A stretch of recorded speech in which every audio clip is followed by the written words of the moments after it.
We've all heard promises. We hear them all the time, right? Bold business plans, ambitious new projects.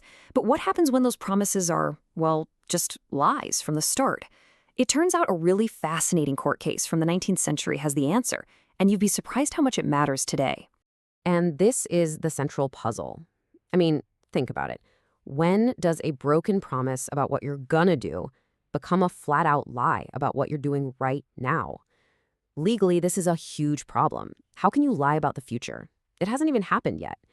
But this one landmark case, Edgington v. Fitzmaurice, it found a just brilliant and lasting solution. All right, so let's set the scene. Our story kicks off back in the 1880s with a company that had some really big dreams, or at least that's what they wanted everyone to think.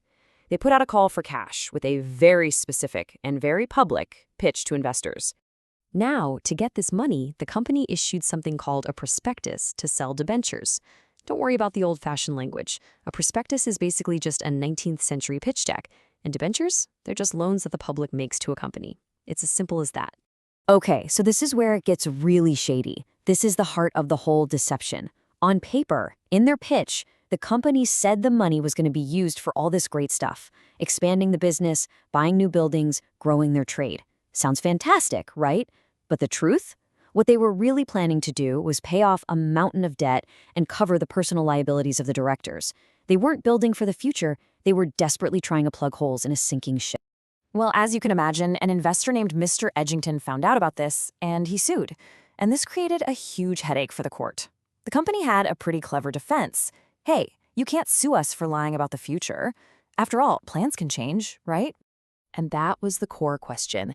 Can you really sue someone for what they just say they're going to do? Now, at the time, the law was pretty clear about lying when it came to existing facts, like saying a house is in perfect condition when it's actually falling apart. But a promise about the future, that was a total legal gray area. So, to really get why this was so tricky, we have to understand this key legal term, misrepresentation. All it means is a false statement about a material fact that tricks someone into signing a contract. The company's whole argument was that their promises weren't facts, they were just future plans. But the court was about to totally rewrite the definition of a fact. And this, right here, is where the case becomes truly legendary.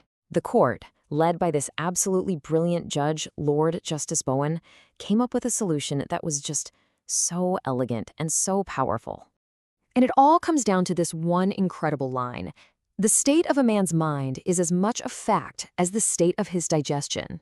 Just let that sink in for a second.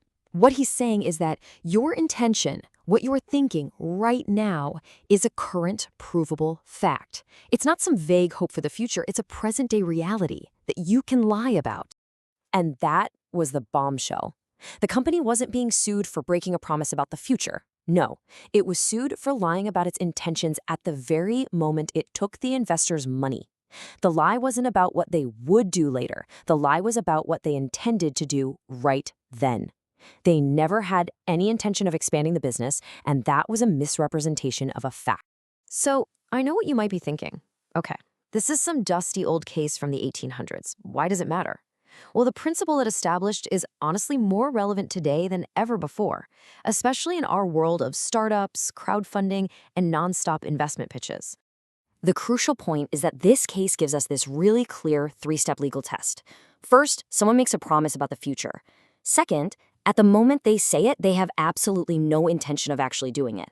And third, that lack of intention, that lie about what's in their head, is treated as a misrepresentation of a current fact, and that has some serious legal consequences. And once you know this rule, you start to see it everywhere. Think about a startup's pitch deck promising some revolutionary new product, when really they're just trying to pay off their own debts. Or what about a Kickstarter campaign for a cool gadget that the creators have no real plan to ever finish? This legal principle is what can hold them accountable. It forces us to look right past the flashy promise and ask, okay, but what's the real intention here?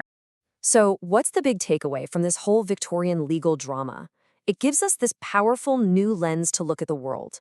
The next time you hear a grand promise about the future, from a company, a politician, anyone, ask yourself, is that just an ambition, a hope, or are they stating, as a matter of fact, their true intention right now?